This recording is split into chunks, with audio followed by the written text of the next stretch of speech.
কেউ যদি আজকে ডিজিটাল মার্কেটিং শেখা শুরু করতে যায় এই অবজেক্টিভ নিয়ে যে 1 বছর পর আমি একটা ডিজিটাল মার্কেটিং এজেন্সি লঞ্চ করব, তাহলে তার শেখার রোডম্যাপটা কেমন হওয়া উচিত? প্রথমেই আমি তাকে বলবো যে আপনি কোনো একটা এআইতে যাবেন এবং তারপরে বলবেন আপনাকে 90 দিনের একটা প্ল্যান সাজাই। সো আপনি সবাই তো মোটামুটি এখন জানে কীভাবে প্রম্পট করতে হয়। আপনি প্রথমে আপনার গোল বলবেন, তারপরে রোল দিবেন, তারপর সুন্দর করে বুঝায় বলবেন যে আমি 90 দিনের মধ্যে একটা ডিজিটাল মার্কেটিং এক্সপার্ট হইতে চাই, আমাকে একটা 90 দিনের প্ল্যান দাও কীভাবে আমি ডিজিটাল মার্কেটার হইতে পারবো, এবং প্রত্যেকটার সাথে এক্সপ্লেনেশন দিবা যে কেন এই জিনিস শিখতে বলতেছে। সো সে একটা বিশাল প্ল্যান দিবে, প্রত্যেকটা থেকেই নেন আপনার ইচ্ছা হইলে, যেহেতু free. So Gemini, Grok, Perplexity, GPT যা যা আছে সবকটা থেকে আপনি নেন।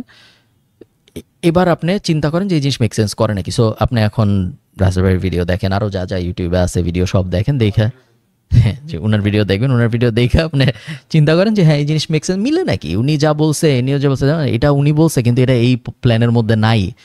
তখন আপনি আবার এআইয়ের ভিতরে যান, যে এটা তো উনি বলছিল কিন্তু এটার কেন নাই, সমস্যা কি আসলে, পুরো জিনিসটা অ্যানালাইজ করেন এবং তারপর আপনার কাছে মোটামুটি লেভেলের একটা ব্রড আন্ডারস্ট্যান্ডিং আসবে যে হ্যাঁ এই জিনিস আমার মনে হয় শেখা উচিত, তারপর এই জিনিস শেখা উচিত, তারপর এই জিনিস শেখা উচিত, তাহলে মোটামুটি হয়ে যাবে।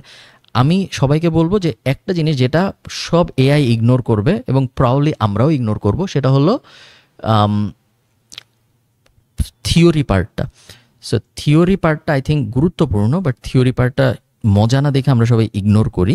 এবং এআই যখন রেকমেন্ডেশন দেবে, এআই আপনাকে বলবে ডিজিটাল মার্কেটিং শিখো, তারপরে এসইও শিখো, গুগল অ্যাড শিখো, ইউটিউব অ্যাড শিখো, ইত্যাদি ইত্যাদি এরকম জিনিসপত্র এআই বলবে। এআইও দেখবেন আপনাকে বলবে না অনেক সময় যে আপনার ডেল কার্নেগি পড়তে হবে বা অমুক পড়তে হবে তমুক পড়তে হবে, বাট আই থিঙ্ক ওই থিওরি পার্টটা ইম্পর্ট্যান্ট। সো যদি আপনাকে না বলে, আপনি চেষ্টা করেন আবার প্রম্পট দিতে যে আমার থিওরি পার্টও বলো, এই তো তারপর শেখা শুরু করা, লিস্ট ধরে, বিশাল লিস্ট। সো আপনার অনেক সময় লাগবে, পসিবলি আপনি পুরোটা শিখবেন না, বাট ওই শেখার জার্নিতে আপনি বুঝে যাবেন যে আপনার কী শেখা উচিত।